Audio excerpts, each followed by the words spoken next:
अगर आपसे मैं कहूं कि फाइनली उस मैच का आगाज हो चुका है जिस मैच के अंदर आपके रोहित और विराट दोनों दिखने वाले हैं।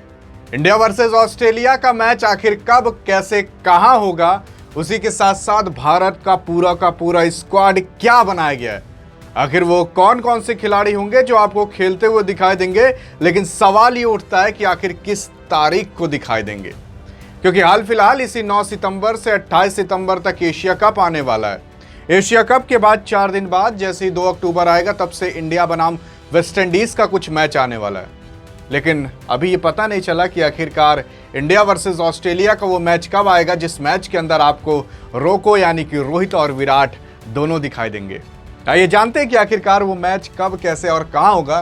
तो ये भी जानते हैं कि आखिरकार इसके अंदर स्क्वाड क्या रखा गया है। तो अगर आप पहले मैच शेड्यूल जानने की कोशिश करोगे तो ये मैच किसी और फॉर्मेट में नहीं बल्कि ओडीआई के फॉर्मेट में होगा। ये ओडीआई इकलौता एक ऐसा फॉर्मेट बाकी है जिस फॉर्मेट के अंदर से अभी तक आपके ना तो रोहित ना तो विराट दो के दोनों ने संन्यास नहीं लिया। उसी के साथ साथ 19 अक्टूबर वो तारीख है जिस तारीख को पर्थ स्टेडियम के अंदर यह पहला मुकाबला होते हुए दिखाई देगा और आपके रोहित और विराट दोनों खेलते हुए दिखाई देंगे।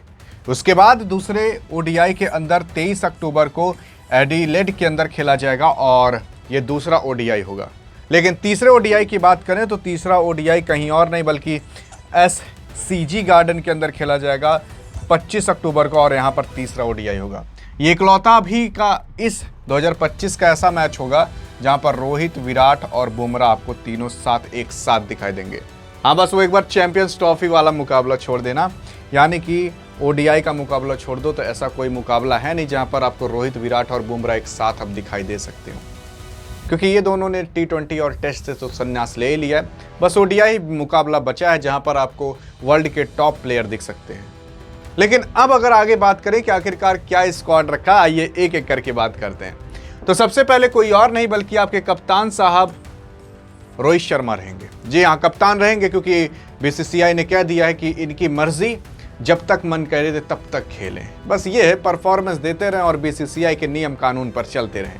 उसके बाद कोई और नहीं, the one and only king Kohli यानी कि विराट कोहली भी इस मैच के अंदर रहने वाले हैं। अब विराट कोहली उतरेंगे तीसरे नंबर पर, लेकिन अगर देखा जाए आपके रोहित शर्मा के साथ कौन उतर सकता है तो जायसवाल हैं, वो उतर सकते हैं जो कि स्ट्राइक और नॉन स्ट्राइकिंग कर सकते हैं। वह फिलहाल आपके रोहित शर्मा तो स्ट्राइक पर उतरते हैं। फिर आपके कोई और नहीं बल्कि श्रेयस अय्यर आएंगे और KL Rahul as a wicket keeper के रूप में भी काम कर सकते हैं, बैट्समैन के रूप में भी काम कर सकते हैं। चाहे जिस नंबर पर उतार दो वहां पर उतर कर ये बंदा केवल परफॉर्मेंस देता है, एक्सक्यूजेस नहीं देता कि मुझे इस नंबर पर उतारो, मुझे उस नंबर पर उतारो।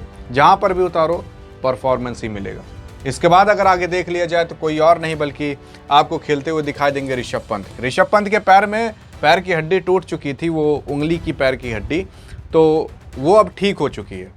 अब ठीक होने के बाद अब इनको इसी मुकाबले के अंदर मौका मिलेगा, क्योंकि डॉक्टर ने कहा था कि जब ये इंडिया बनाम इंग्लैंड का मैच खेल रहे थे तो उसी में टूटा था। तो उसके बाद ये कहा गया कि भाई आपको 2 महीने रेस्ट करना पड़ेगा और 2 महीने रेस्ट हो चुका है, अब ये आकर खेल सकते हैं। उसी के साथ साथ हार्दिक पांड्या भी खेलते हुए दिखाई देंगे इस ओडीआई मुकाबले के अंदर, वर्ल्ड का नंबर 1 ऑलराउंडर। उसी के साथ साथ अक्षय पटेल भी जो पहले टी20 के वाइस कप्तान हुआ करते थे, हाल फिलहाल शुभमन गिल हो चुके हैं, लेकिन ये भी आपको ओडीआई के अंदर खेलते हुए दिखाई देंगे।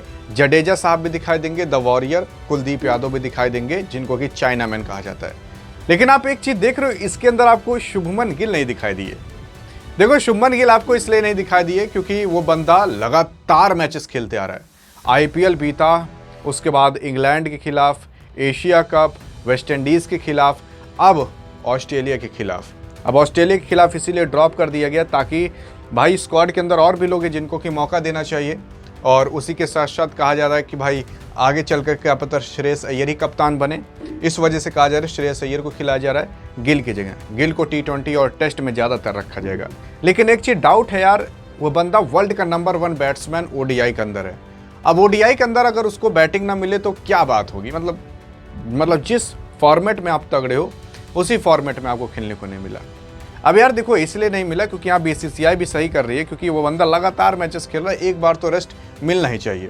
फिर इसके बाद अगर आप आगे देखने की कोशिश करोगे तो कोई और नहीं बल्कि आपके वरुण चक्रवर्ती आते हैं, वर्ल्ड के नंबर 1 बॉलर जसप्रीत बुमराह, फिर मोहम्मद शमी साहब भी आते हैं, हर्षित राणा भी आते हैं और अर्शदीप भी आते हैं। तो ये टोटल ऐसे 15 खिलाड़ी हैं, जो 15 खिलाड़ी आपको इंडिया बनाम ऑस्ट्रेलिया के स्क्वाड के अंदर दिख सकते हैं। अब अगर बात करें कि भाई प्लेइंग 11 क्या हो सकती है, तो प्लेइंग 11 अभी कुछ डिसाइड नहीं किया गया, लेकिन एक सवाल आपसे कि आप एक बार प्लेइंग 11 बनाकर दिखाना, देखते हैं कि आपके हिसाब से कौन रह सकता है। देखो, जब तक जसप्रीत बुमराह, मोहम्मद शमी, अर्शदीप हैं, तब तक हर्षित राणा को ये है मौका नहीं मिलेगा। एक प्लेयर ऐसे ही बाहर बैठा दिए जा सकते हैं। अब यहाँ पर वरुण चक्रवर्ती हैं, तो इनको मौका मिल सकता है क्योंकि पिछले कुछ समय में अच्छा किए हैं। तो अगर आप यहाँ पर देखोगे सब ऑलराउंडर भरे हैं, तो क्या पता एक बार अक्षय पटेल को बैठाकर जडेजा को मौका दिया जाए, और इसी तरीके से 2-3 प्लेयर को बैठाया जाएगा। यहाँ पर कोई बैठाने लायक दिखता ही नहीं है। आपको क्या लगता है कि आखिरकार किसको बैठाया जाएगा, किसको नहीं? हम खुद नहीं छाट पा रहे, देखते हैं आप बता पाते हो कि प्लेइंग 11 की नहीं। बाकी अधिक जानकारी चाहिए तो इस वीडियो पर क्लिक करके देख सकते हो। मिलेंगे इस वीडियो में, तब तक के लिए जय हिंद और जय भारत।